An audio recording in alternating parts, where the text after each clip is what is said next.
Salut les canins randonneurs, bonjour et bienvenue dans cette nouvelle vidéo de randonnée avec ton chien. Aujourd'hui, présentation de matériel et comme vous l'avez deviné, on va parler de gilet fluo pour chien. Alors la première question qui se pose, à quoi ça sert de mettre un gilet fluo à son chien? Eh bien il y a deux raisons. La première, c'est pour ne pas le confondre avec un animal sauvage et la deuxième, c'est pour pouvoir le repérer plus facilement. Alors ça ne vous aura sûrement pas échappé, on le voit tous les ans malheureusement dans la presse locale, il y a des chiens qui sont abattus en période de chasse notamment parce qu'ils sont confondus avec des animaux sauvages.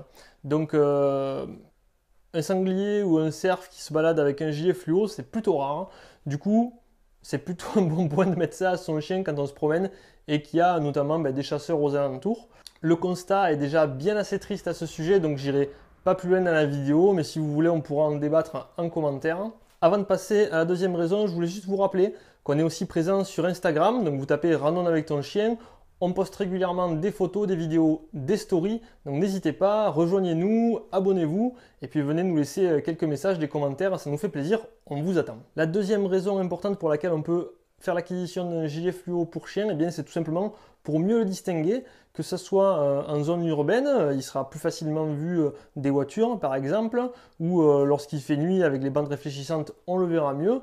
Et puis aussi à la campagne, il y a pas mal de chiens qui ont des robes qui ont tendance à bien se confondre avec les couleurs de la végétation et de la nature. Et bien avec ça, au moins vous êtes sûr que vous le verrez bien même s'il est à travers les arbres ou un petit peu loin. Alors comment choisir son gilet fluo? Alors moi je pense qu'il faut qu'il soit lisse déjà pour les chiens qui ont tendance à rentrer dans la végétation, ça évitera qu'ils restent accrochés.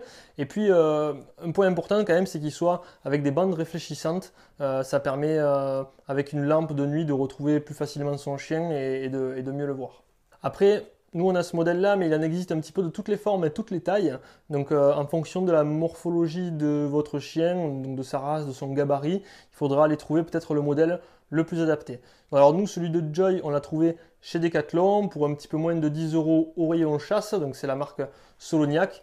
Il est très bien, moi je le recommande, il n'y a aucun souci avec. Je vous mets en bas dans la description de la vidéo un lien vers un gilet fluo sur Amazon si vous voulez aller voir sa fiche produit. Petite info bonus pour ceux qui sont restés jusqu'à la fin de la vidéo. Je vous remercie. Alors moi, ce que je recommande pour la sécurité de votre chien, c'est d'accompagner ce gilet d'un grelot qui est utilisé souvent pour les chiens de chasse. Ça permettra de l'entendre arriver de loin et c'est une sécurité supplémentaire. Et puis aussi, pourquoi pas, d'un collier fluo et ou réfléchissant, voire pourquoi pas lumineux, si c'est pour des sorties de nuit.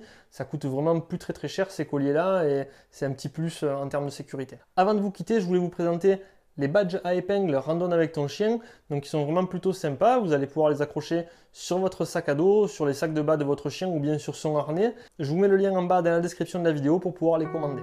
On arrive à la fin de cette vidéo, je vous remercie de m'avoir regardé jusqu'au bout, je vous dis bonne randonnée avec vos chiens, sortez, bougez, faites-vous plaisir et puis à la prochaine!